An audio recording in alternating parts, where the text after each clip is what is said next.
CRWS, Countering Racism White Supremacy Book Club. Like, share, subscribe, and comment below. This section we're starting with is called Star Wars Defeat the Dark Side. In the Western world's vocabulary, the term dark side has a highly derogatory meaning. The phrase the dark side has become a popular and accepted saying. The expression requires such things as terror, horror, bad morals, ugly things, depressing matters, and personal demons. In the racial context, it has a much deeper significance. This is part of a racially loaded and coded lexicon that has gained a new acceptance, along with the growing usage of other dark-based prefix words. Dark has become the subtle replacement for the word black. Too many people were becoming aware of the derogatory uses of the word black, so the word dark had to be temporarily exchanged to cover its purpose. So this is why still in 2022, we see movies using the term darkest day, darkest hour, darkest moment, reading that, I didn't have this thought the first time I read it, which is why I like reading things over and over, because I get new information that my brain computer computes. But Game of Thrones, very, very significant show in the system of white supremacy. And there's a very famous quote that the night is dark and full of terrors. And I'm like, oh, wow. When I was more confused and I heard that, I just thought that was a really cool quote. But as I'm less confused, I know why that quote has been loved by many confused people. And it's because it just echoes racism and white supremacy. The night is dark and full of terrors, just conveying that, darkness and dark creatures are bad or incorrect. Really, really tragic. And another important aspect of this, just word usage that I wish more non-white people understood and probably practice better word usage, is right here from 207, where he says, the word light is close in spelling and meaning to the word white. The reverse message of defeat the dark side is win the light, or white side. When this phrase is used, it is a clarion call about matters of race. Where did this obsession with darkness and blackness begin? According to the great historian J.A. Rogers, writing in Sex and Race and Nature Knows No Color Line, the ancient people of Europe associated darkness with harmful, evil, or bad things. They feared the coming of the night. The darkness of night and dark colors were overwhelming and created a sense of deep insecurity and fear. The fear of the night and darkness is extremely powerful in the white mindset. This is largely a European psychological response to the fear of color domination. It is one of the subtle reasons why Europeans try to light up the night. They claim it is better. And of course, this reason certainly has validity. However, there's a strong desire to neutralize the color of the night in order to manage the fear of darkness. There are fears that the dark and black men are moving about and they're not hidden in the night, desiring to rape, pillage, and destroy white society. There's also a great desire to have sexual contact with color. This theme has been depicted in pages of romance literature where the darkness or blackness of the night is portrayed as sexual, sensual, mysterious, desirable, and powerful. Teasing statements such as tall, dark, and handsome reflect sexual attractiveness and the desire to engage in sex at night. I think it's really, really interesting and just total evidence that the entire planet has been just brain trashed by white supremacists who believe in maintain and practice racism, white supremacy. Because I came across a Korean show. I'm actually gonna let me pull it up. Let me just pull it up on the screen for us, actually, because it's very, very, very very interesting that just everyone has got the message. Everyone has got the message. It's just a Korean show, just called Black, and I guess it's I don't know what it's about, but just the imagery is really telling that people have computed that characters wearing black, it's probably cool or mysterious or somewhat mysterious in a negative sense, looming, a looming figure, something lurking about the individual. So everyone's got the message. It's clear who's in charge and who moves the thinking of people on planet Earth. I may be in error, but I think not. Any comments before I hammer on?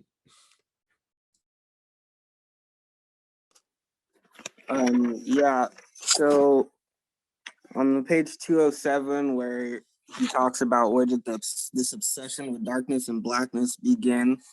I like how he included the piece about in the ancient people of Europe. I think for me that reveals the the Yoruga, the European, the white people's insecurity and also some of their truths.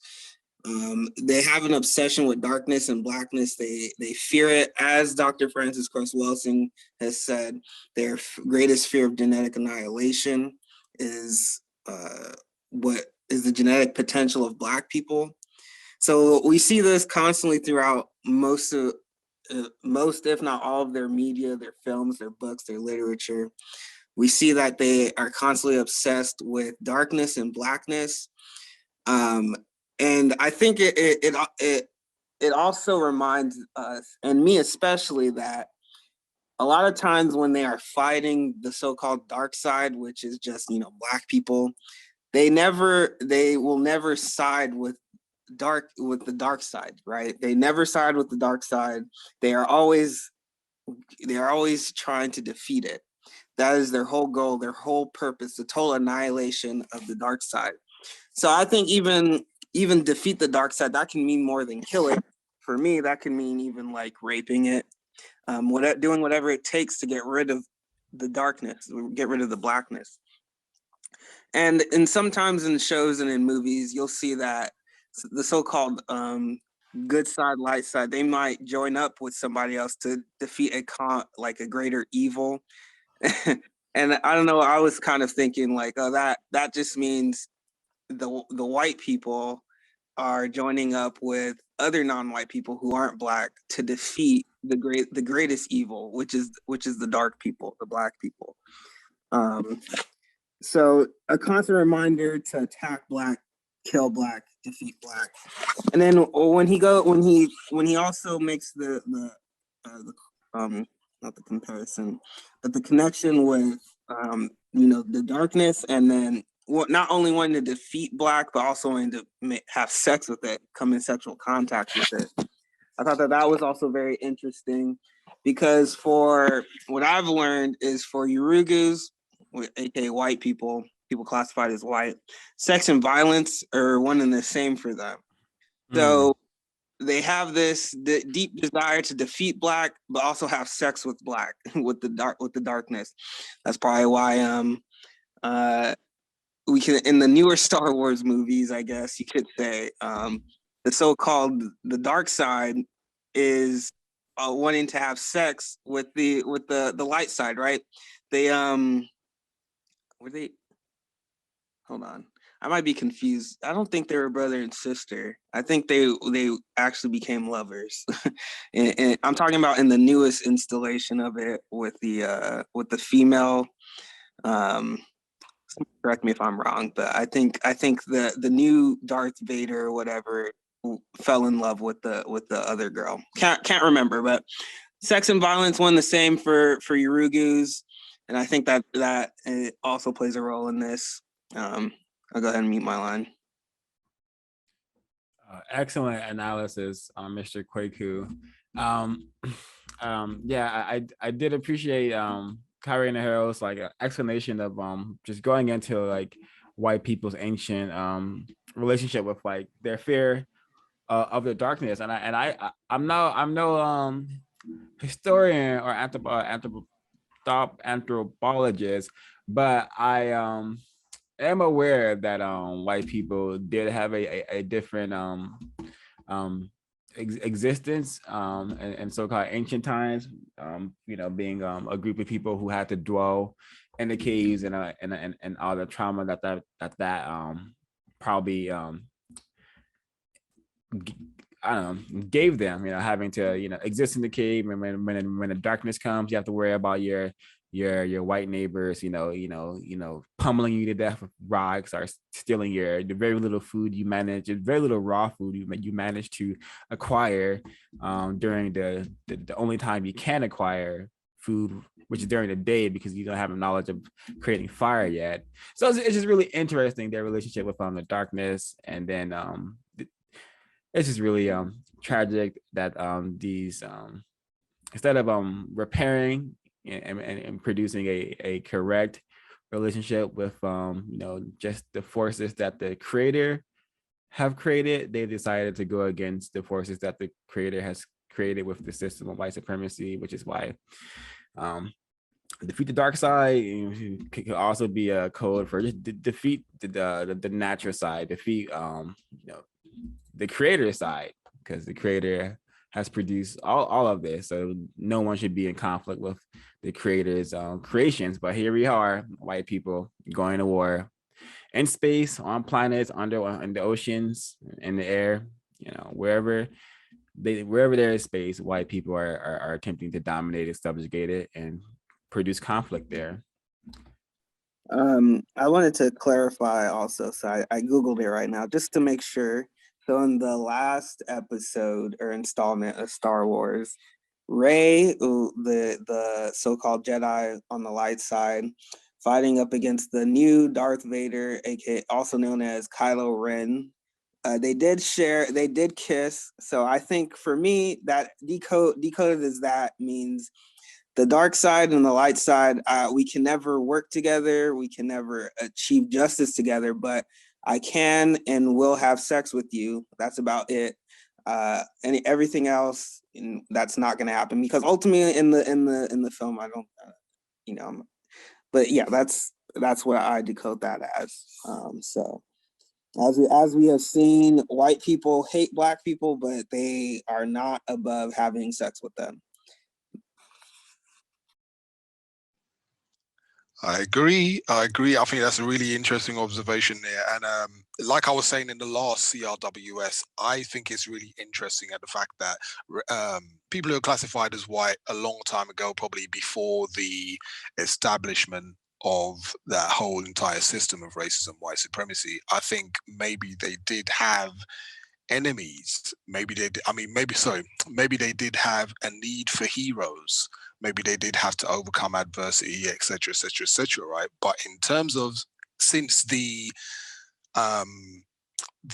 establishment of racism, white supremacy, now there's no need for heroes. So a lot of the whole concept of a hero, like superhero films, etc., like that, white people don't have actual heroes. They have to invent their heroes. And likewise, if you've been in a system of racism, white supremacy, and you're part of that army, you're part of the royal people, you're classified as white in that system, you don't really have you now have to create something. You have to create something Black, something dark, something fearful in your mind, and show how they can be defeated by people who are classified as white. So in comes, people like Darth Vader, etc., right? Because in a natural sense, in the real world, white people don't have anything to fear from non-white people in any way, shape, or form since the establishment of racism, white supremacy.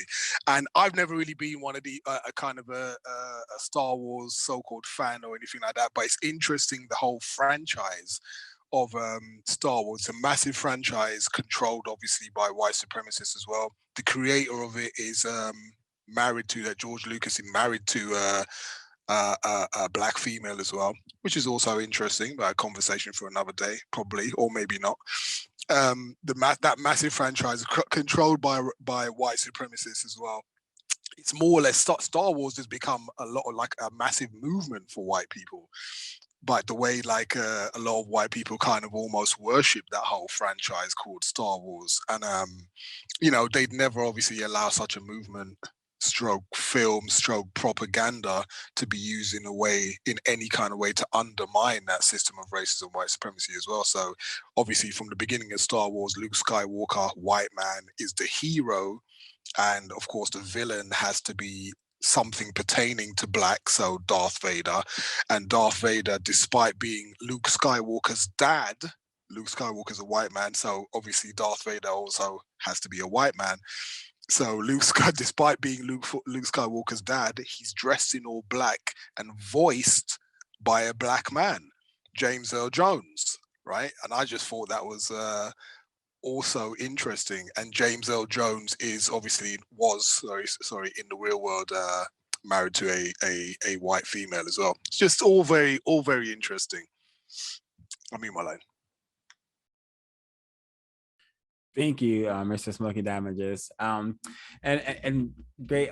I think becoming less confused has I never been a Star Wars fanatic, nor have I ever expressed much interest in that area of entertainment. But I do recall this character here. I think his name was Darth. Isn't it Darth Maul? I believe it's Darth Maul. And he's also, I guess, the member of the dark side. All right. But now that I'm less confused, I'm like, wow, this is the sci-fi version of the non-white savage male. Or am I just insane? Because this is the vibe I get from this character here, Darth Maul. You know, maul. Like, what do animals do? They maul you, right? You know. So, but here we go. You know, this character is also loved and appreciated by many non-white people and white people throughout the globe. But you know, they do not understand that this is definitely a racist caricature of a wild savage.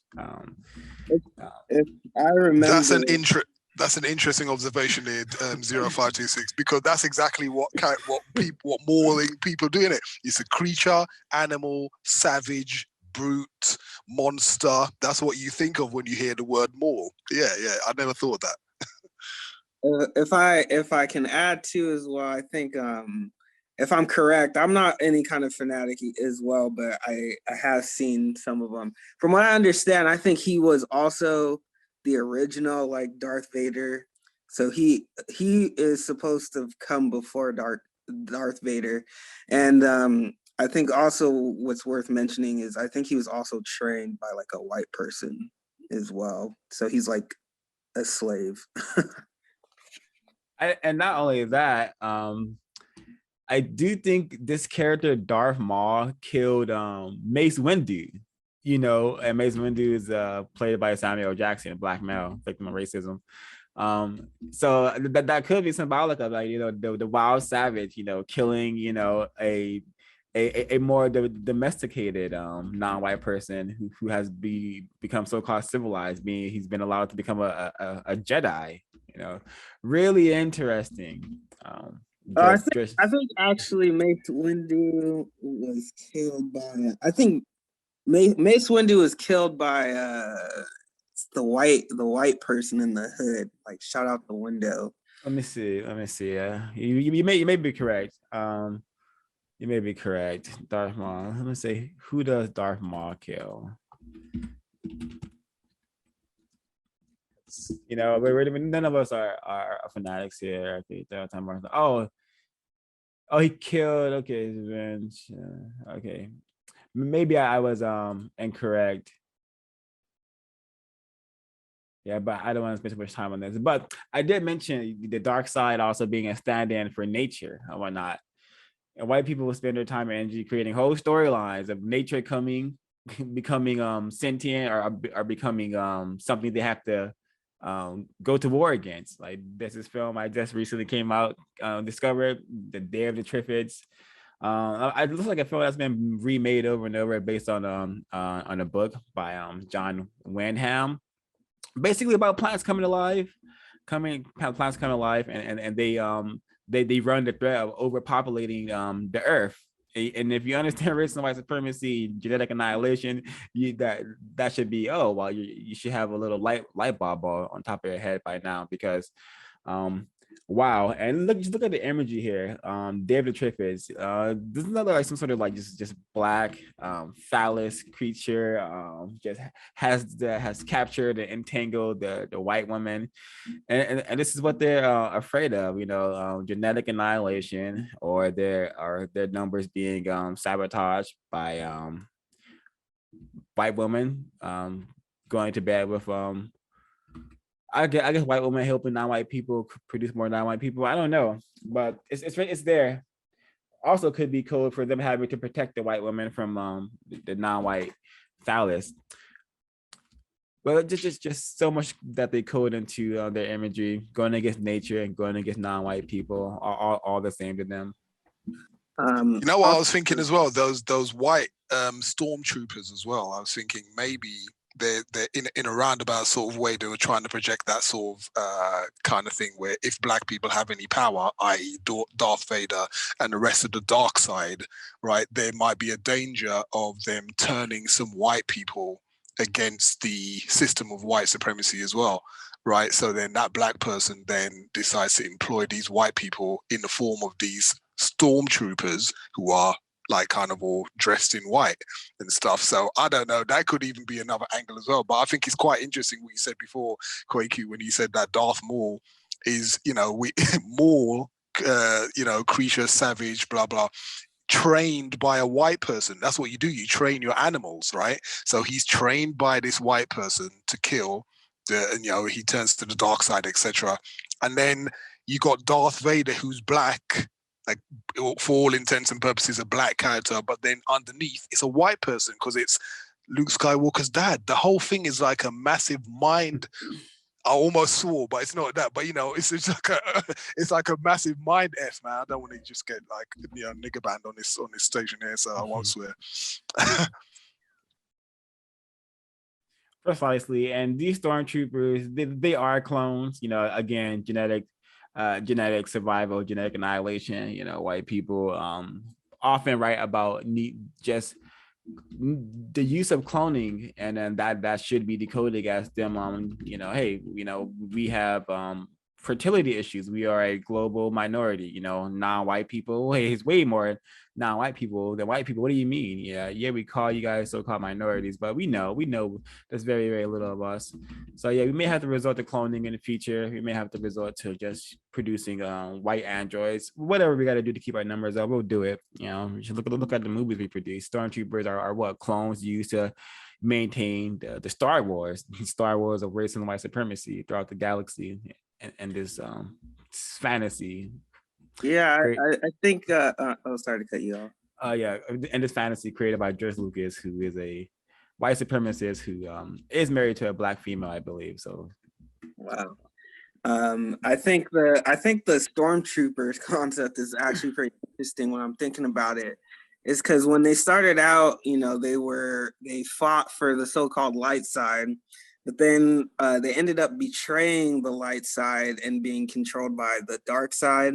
So I'm kind of decoding that as, these are white people who are being manipulated by the so-called dark people, and you can't trust them. These so-called white allies, right? That many white supremacists have identified as, sacrificial white people. So I thought that was interesting. And then also in the newer films, I think there's like kind of an insinuation that most of these stormtroopers now are non-white people in uniform. When the new token black person on the installments, he was a black person. He was originally a stormtrooper. And so I thought that was also interesting. So it's like, oh, these are just more black people, more black people being used, cloned to carry out the evil deeds of the dark side. Now you shouldn't feel any kind of way about having to annihilate them. They're evil anyway. Get rid of them all. But at least now you know for sure that they are non-white people underneath those costumes. It's not white people, even though they're dressed up, but they are non-white people. Reminds me of how white people have mastered the how non-white people produce a number of victims who will only be used to just support the system and will be victimized to a high degree because white people have set it up to where victims of racism don't really know that they're there's a war being waged against them. So yeah, the stormtroopers could be stand-in for the millions of confused victims that we non-white people bring to planet Earth, who will just be used as tools and subjects in the system. Super tragic, super in your face. Go ahead. And to add to, because I used to watch the Clone Wars when I was younger. So even on like that, those it's a cartoon, but all of the stormtroopers in there are non-white. They're all of them are clones. Every single one of them. Oh no! They follow orders, no questions asked. The only leaders in that show are white people, so they are just constantly obeying white people. They run into death for white people. They don't ask any kind of questions ever, and it's just interesting because every single one of them, since they're clone, they're all non-white male. I would even go as far as to say they are black people. Yep, right there. They have the non-white female right there, but she's an apprentice, so she it doesn't actually call the shots or anything. The leaders on here are the white people. Yoda, of course. Yeah. But as you can see right there, non-white, the top row, the fourth picture, that's how all of them look. Damn. Yeah. Okay, I think there could be maybe an error, but let me see if I covered everything I wanted to cover this section. I could add one thing as well. I thought it was interesting how he says on 209, even in the title Star Wars, the color hint is embedded. When the first letter is in the spelling of star is removed, it changes the word to tar. The word tar is associated with smut, and it means to blacken, discolor, or give a black mark. The word tar is closely associated with the color black, the tar baby, and tar on the street surface. The real title could just as easily read Tar Wars, which when decoded means race war or black versus white. I think that is extremely accurate to describe this whole franchise. A lot of times, I think people incorrectly interpret this as a war between a white family, and it kind of is, right? But obviously, the symbolism and imagery is a lot deeper than that. But a lot of times, people say it's a war between a white family going across the universe, just destroying planets because of a family conflict. But I think it's much more accurate to say it's a war between black and white, a race war. Yeah, precisely. And I think it's easy to also people to also throw in a confusion. I know this is just about like politics and like how like governments are like can be corrupt. Or I'm like, oh no, this definitely about the race war that white people are maintaining against non-white people. Yeah, and I definitely appreciate that as well. Tar Wars definitely would not have caught that. It was, it was the importance of reading, still learning. I mean, even rhymes, and I'm pretty sure white people didn't have to read a book to get that, to connect those dots, because they understand the system far more better than any non-white person that I know, I suspect. So another more interesting. Go ahead. And I was going to say on 210, Kari Enaharo has laid out what the concept of the fear of a black planet, And he said the fear of a black planet will rally the white supremacists to look at several options for managing population growth. The options are A, reduce the non-white population through disease, poverty, wars, famine, and genocide. B, increase the white population through fertility and cloning programs. That when you said we were just talking about the stormtroopers and being clones, etc. C, go to war with the largest non-white populations before they can reach maximum power levels. Or D, establish colonies on other planets and leave Earth as a deserted wasteland. And I think some people classified as white have been taking trips to other planets and exploring other planets and stuff. So interesting what Kari Enahara says here on page 210. Indeed. And I'm also gonna do some more reading from this section because very interesting. 208, we have the most memorable of the early Star Wars characters is still Darth Vader's. He is shaped like a phallus and strongly resembles a black penis. Darth Vader, or decoded Dark Invader, is a physical threat to a white ruled planet. A Dark Invader is a recurring notion in many fantasy motion picture. Dark Invader is either dark-skinned, dressed in dark, or lives in a darkened environment. And when decoded, the meaning of the Dark Invader is that dark-skinned people are invading or threatening to invade traditional white homelands. And the present day, many white people feel under siege by what they perceive as the onslaught of dark immigrants and the perceived economic progress and new arrogance of Black people. Therefore, they are subliminally calling for a big rollback. They want the dark side defeated and brought under control in every facet of life. The users of symbolism have the power to deliver covert and overt messages. In movies such as The Birds and Star Wars, symbols are used to send strong racial messages that otherwise would be decoded, diffused, and exposed very quickly. Yet, the theme of one of the latest one of the latest movies, Star Wars, The Phantom Menace, is defeat the dark side, or when decoded, defeat the black side. The opposite message is victory for a white or a light side. So another thing we missed about talking about Darth Maul earlier, that he's also called the Phantom Menace, and non-white people are always white people are always seen in the news, saying that non-white people are menacing the streets, menaces to society, very, very classic piece of white propaganda, that film right there.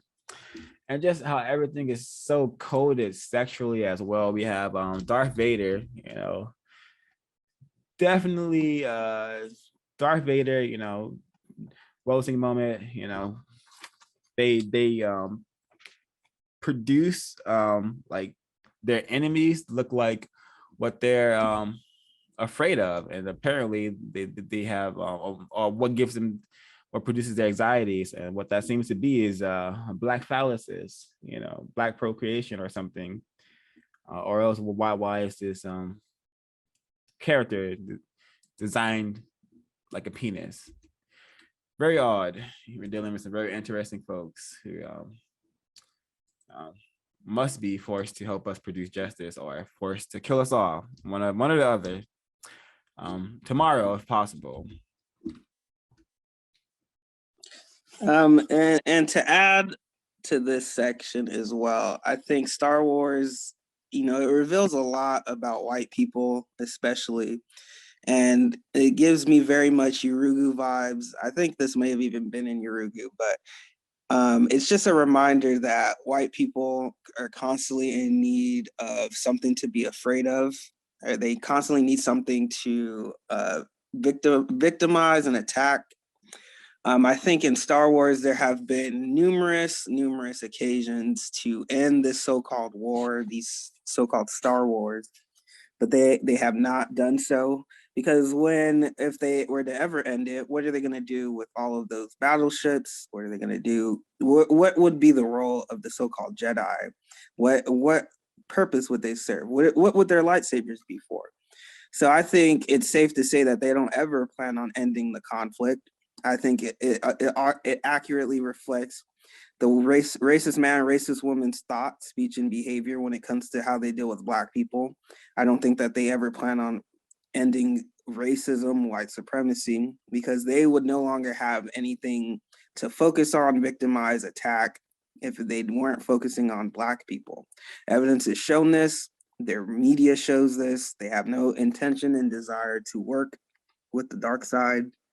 The only intention and desire they have is to kill, defeat, attack, and have sex with the dark side. And I think that Star Wars greatly reveals that, and it's really throughout the whole entire film, the series. While they have these politicians who will go in with their peace treaties, they are constantly being, for lack of a better phrase, stabbed in the back by the so-called dark side. So it seems like they can never come to an agreement about anything, because they're savages, I guess. They just can't find a common understanding. And I think that is constantly displayed in the movie and in the actions of racist man, racist woman, and racist child. They will not work with Black people. So-called allies don't exist. They just have no desire. That's my I guess the last of my notes for this. Thank you, and also thank you, Mr. Jola Carter from the chat. My error. Darth Maul did not kill Mace Windu. Another thing that came to mind when you were sharing, Kwaku, is their lightsabers. How their lightsabers are also another representation of the phallus. You know, I may be in error, but you know, every time they let off that little lightsaber, where do they place it? Right at their waist level, where their penis is. Very, very interesting. George Lucas was one clever white supremacist, and I call him a white supremacist and not a suspected white supremacist because he is married to a Black female, or he has married a Black female, which means he has raped a Black female. The greatest act of racism on the planet is white people raping non-white people and calling it a marriage or a relationship or a balanced relationship. It's incorrect and it's grotesque. Should not happen under a system of racism and white supremacy. Oh, you just made me remember something. Thank you for the lightsabers, but also the so-called Force. So I think in the films, the person who has like the greatest ability when it comes to the Force is Darth Vader, and he's a Black person. And also in the newest one, Finn, the black male. He's never received any kind of like training in the Force or anything like that, but it's shown that he has like the greatest potential to use the Force, even though he's never been trained to use it. He is still somehow he's used it before. So I think like the Force is also like associated with like melanin or something, and I guess it shows like white people should be afraid of these people with the greatest potential of the Force, because I think also the people with the greatest potential for the Force have also gone to like the dark side as well. So I think that's also like a message. Yeah, and also that I'm just reminded, hey, the greatest potential. Imagine if non-white people weren't held back and so retarded by racist man and racist woman and racist child. Imagine if, that definitely goes to show, because instead of Finn being one of the top master Jedis in this fantasy adventure story, what is he? He's a incompetent stormtrooper. At least in the first film, he is. So we're really tragic. White people know what they're doing. They know they have to sabotage our potential and just retard us. So we will be the fans. We'll be super incompetent and in needing orders from white people in order to get things done. Really tragic, but this is by design, and it's our job to counter it. PursuitJustice.com. Okay, let me see if I have any more notes on this section. Feel free to share folks.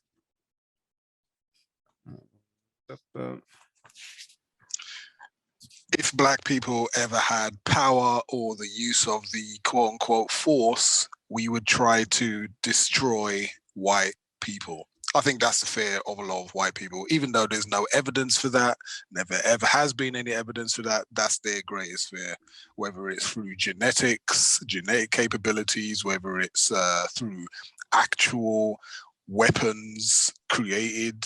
That's why Black people are never allowed to produce quote unquote nuclear weapons and stuff like that. If you ever give these Black people power, oh no, these Black people, they want to destroy us. So, fear of a black planet, fear of the dark side.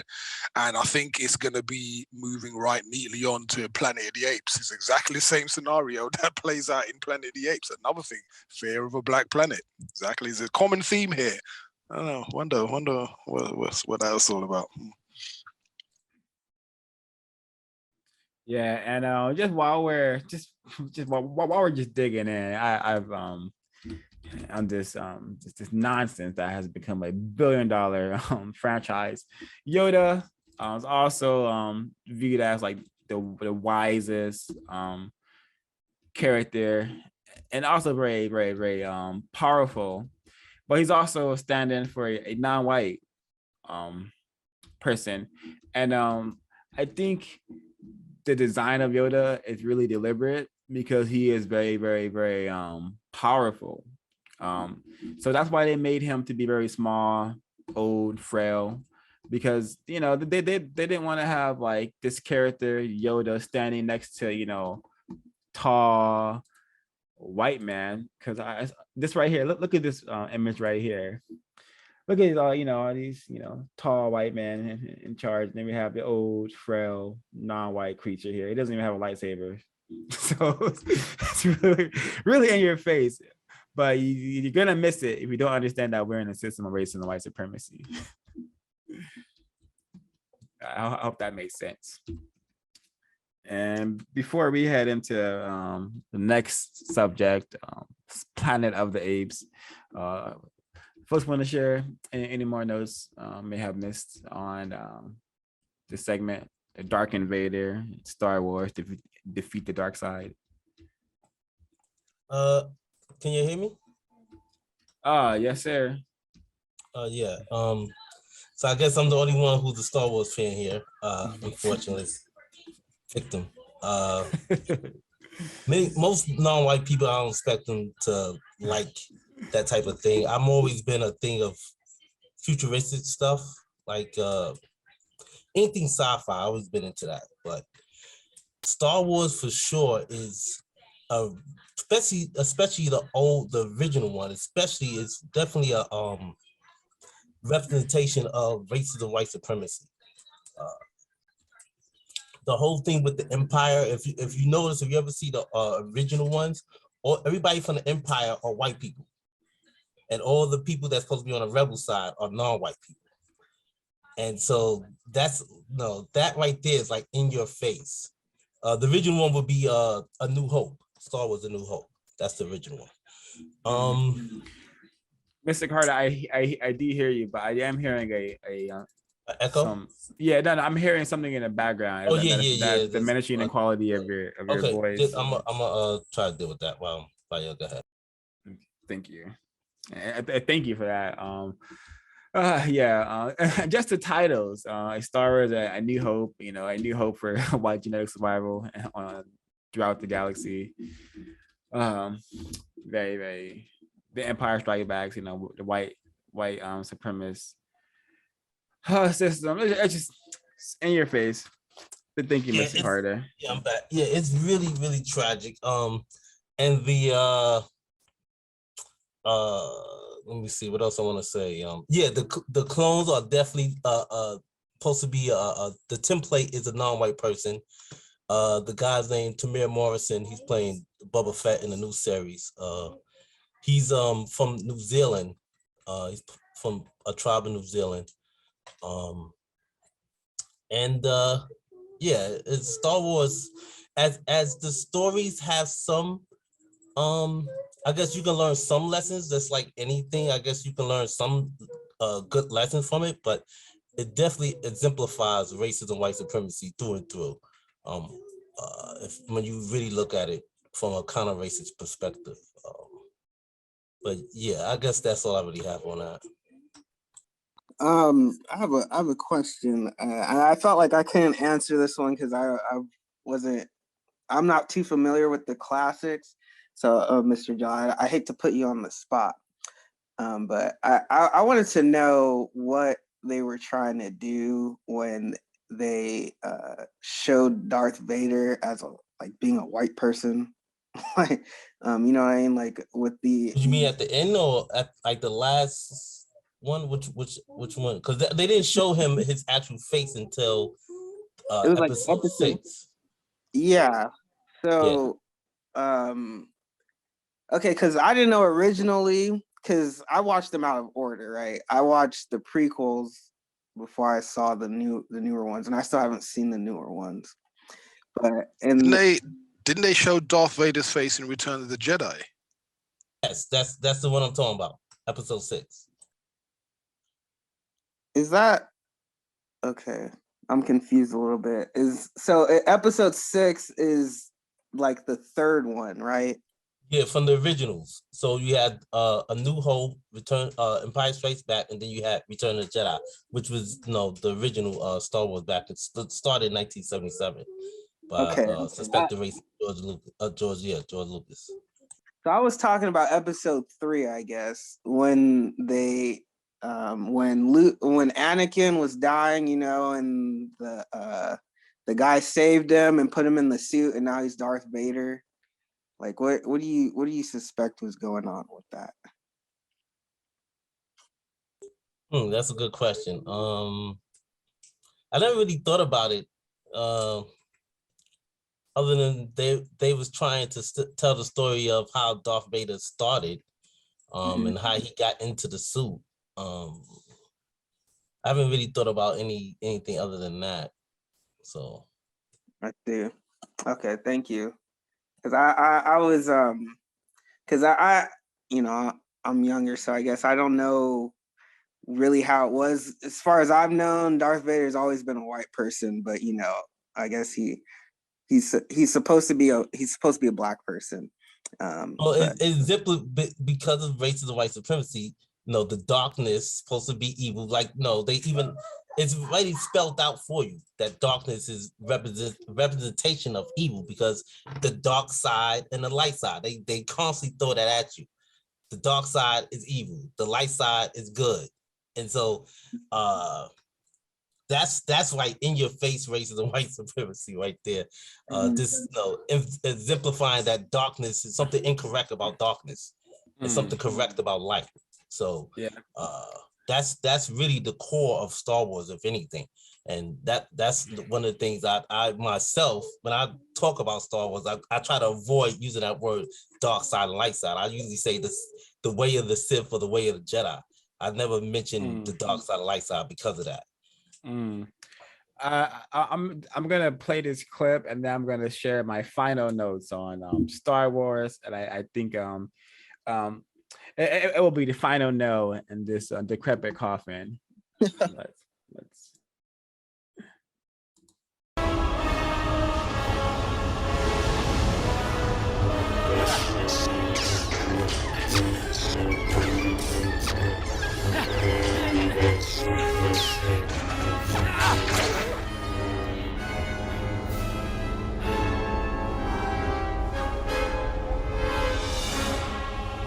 I have failed you, Anakin.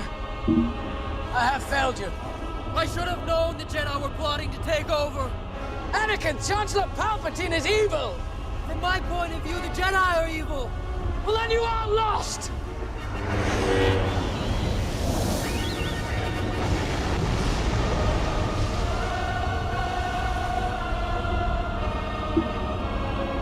This is the end for you, my master.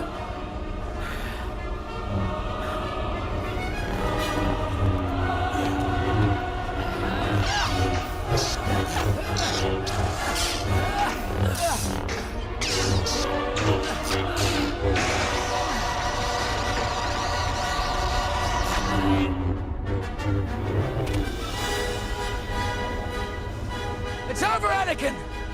I have the high ground! You underestimate my power! Don't try it!